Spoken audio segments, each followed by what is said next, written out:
In today's video, I'm going to teach you how to add calendar view in Trello. If you like to see your tasks laid out by day or week, the calendar view in Trello is a simple way to visualize deadlines and plan ahead.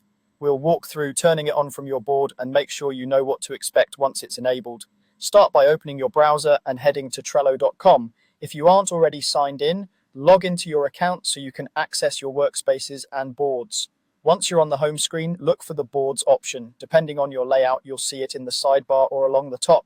Click Boards to open the list of boards you have access to. Choose the board where you want to use a calendar and click to open it.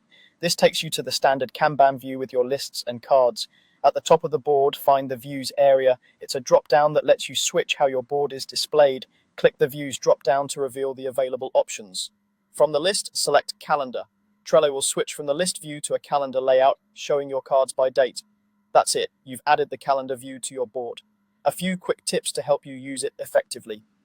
Cards appear on the calendar when they have due dates, so the view is most useful for tracking deadlines. If a card doesn't show up, check whether it has a date set.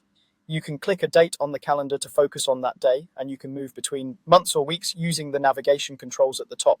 Many boards also let you switch between a month and a week view, which is handy for detailed scheduling versus big picture planning. Filters work in calendar just like in the regular board view, so you can narrow the calendar to a specific member, label, or keyword and reduce visual clutter. If you're collaborating with a team, make sure the right members are added to cards with important dates so everyone sees the same timeline. If you don't see calendar in the views drop-down, your workspace permissions or plan might not include it, or the feature could be limited by your admin. In that case, check with your workspace owner. To recap, go to Trello.com, click Boards, open the board you want, open the Views drop-down, and choose Calendar. With that, your deadlines and milestones are now easy to scan and manage at a glance.